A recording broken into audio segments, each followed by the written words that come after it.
It was a chilly Thursday evening in Los Angeles. The lights of Hollywood Boulevard sparkled like stars that had fallen to the ground. Inside the El Capitan Theater, the crowd buzzed with excitement. It was a full house. Producers, influencers, YouTubers, die-hard fans, all seats filled.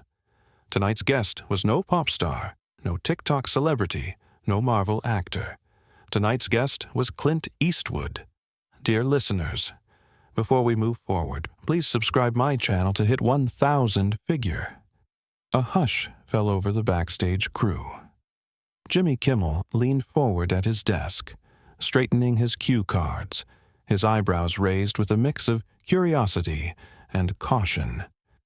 "Is he really coming?" Jimmy asked his producer, half joking but half worried. "He's here. Just walked in, refused makeup, said he doesn't do fake." That was Clint Eastwood for you. 94 years old, a living legend and still walking into the spotlight like he owned it. The man had directed more films than most hosts had watched. He had survived the rise and fall of genres, the rise of cancel culture, the digital age, and now, here he was, about to sit across from Jimmy Kimmel on live national TV. The audience didn't know what to expect. Clint Eastwood wasn't your typical talk show guest. He didn't do bits. He didn't laugh on cue. He didn't pander. His silence carried weight, and his opinions, often unfiltered, raw, and way too real for modern Hollywood. Jimmy took a breath, looked into the camera, and smiled. "Our next guest is a man who once asked, 'If you feel lucky, punk?' Well, tonight I do, because we have the legendary actor, director, and walking embodiment of Hollywood grit, Mr. Clint Eastwood." Thunderous applause. The curtains parted. And there he was. Clint Eastwood walked out in a dark blazer, no tie, the same quiet fire in his eyes. He didn't wave. He didn't smile. He just nodded slightly at the audience and walked straight to the chair, every step commanding respect. As he sat, Jimmy extended a hand. Clint paused and shook it firmly. "Thanks for being here, Mr. Eastwood," Jimmy said with a grin. "Didn't come here to be thanked," Clint replied, voice gravelly. "Came to talk." The audience chuckled awkwardly. Jimmy blinked. That wasn't scripted. He glanced at the next cue card, the segment titled Hollywood Then versus Now. And just like that, the stage was set for what would become one of the most talked-about interviews in modern entertainment history. The crowd was still buzzing as Jimmy Kimmel leaned back in his chair, putting on that signature smile. The kind that said, "This is all fun, right?" He shuffled his cue cards, glancing sideways at Clint, who sat with a blank expression, almost like he was studying the room rather than participating in it. Jimmy decided to break the ice with a jab. Not cruel, just classic late-night banter. "So, Clint, you've been in Hollywood for, what, 100 years now?" Audience laughs. "Back then, were your co-stars still horses or had humans started auditioning?" The crowd burst into laughter. Jimmy grinned wider, proud of the timing. But Clint didn't even blink. He turned his head slowly toward Jimmy. Silence. For a few uncomfortable seconds, the laughter died down. Fast. "You know, Jimmy," Clint began, voice slow like a storm rolling in. "In my day, jokes were meant to be clever, not just loud." The audience gave a nervous chuckle, unsure whether it was a comeback or a warning. "We didn't mock people for getting old. We respected them for surviving in a place that eats people alive for breakfast."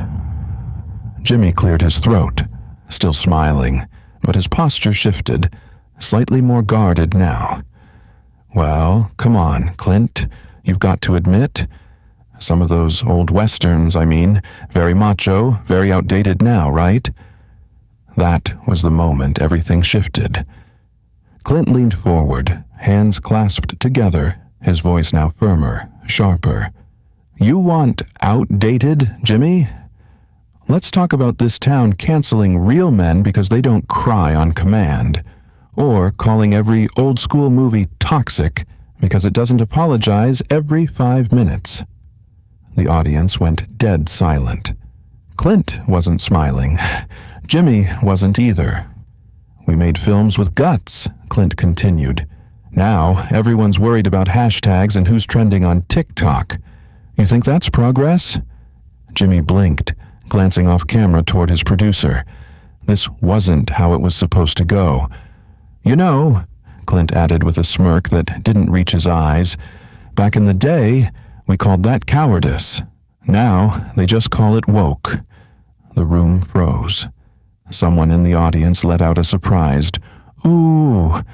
Jimmy adjusted his tie, his smile thinner now.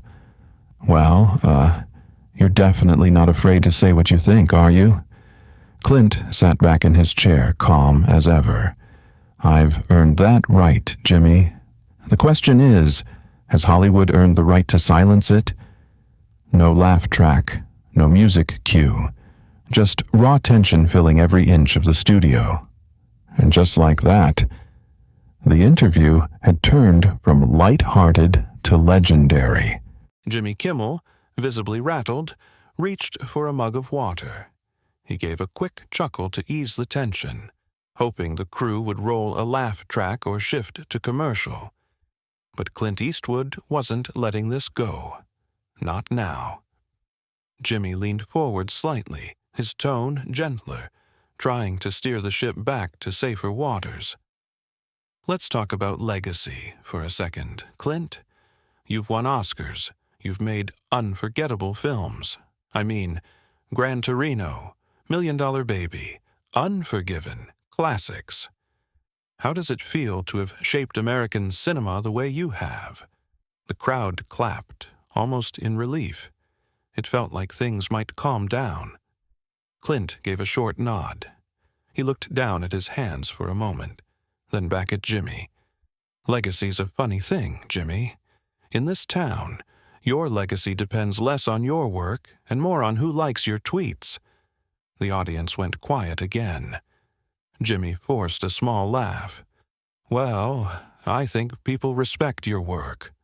But Clint raised a hand, cutting him off. "Respect," he said sharply. "This town respects trends, not truth. You know what I see? A place that pats itself on the back for diversity, but keeps hiring the same people from the same 5 zip codes. A place that gives awards to films no one watches, just to feel superior." Jimmy blinked. The crew backstage began whispering into their headsets. "You want to talk about my legacy?" Clint continued, voice steady, controlled and dangerous. "Let's talk about the number of times Hollywood turned its back on men who didn't fit their script. Guys who didn't cry on cue or apologize for being strong." The audience shifted uncomfortably. A few people clapped, nervously. Jimmy tried to joke again. "Okay, well, I don't think strength has ever gone out of fashion, right?" But Clint leaned in, his eyes sharp now. "You're wrong, Jimmy. Strength scares them now. Real strength, quiet strength. The kind that doesn't post selfies crying or beg for forgiveness just to stay relevant." There was no laughter, no interruption. Hollywood doesn't care about the truth anymore. It cares about optics.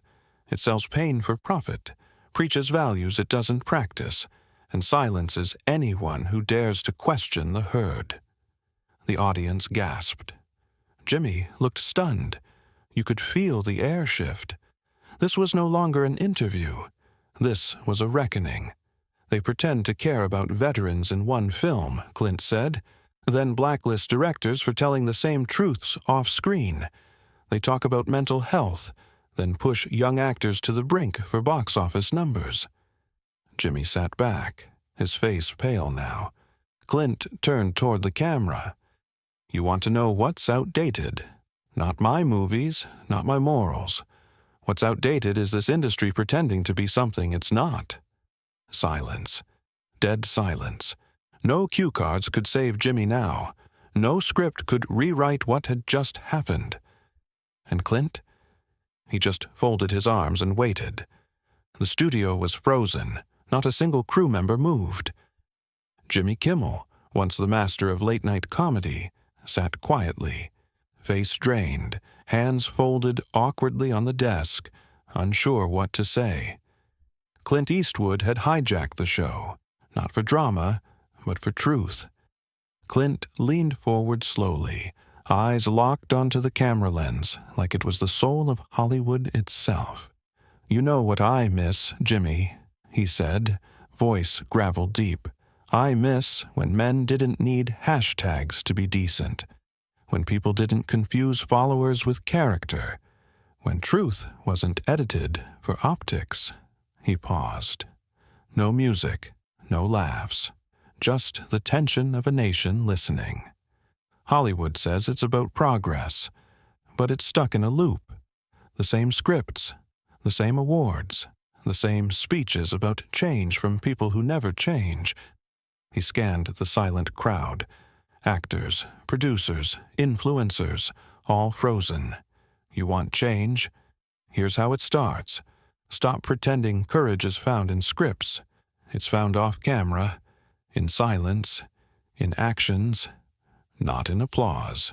A young man in the audience stood up, slowly, then sat back down, unsure. And to the kids watching this at home, Clint added, his voice calm but electric, don't let them shame you for being tough, for standing firm, for not apologizing every 5 minutes just to keep a job or a friend list. You don't owe anyone your silence. Jimmy tried to interject. Clint, I think. But Clint held up a hand, politely but firmly. I'm almost done. Then he turned again to the camera, this time like he was addressing the country. To every filmmaker scared to say what they believe, make your damn movie.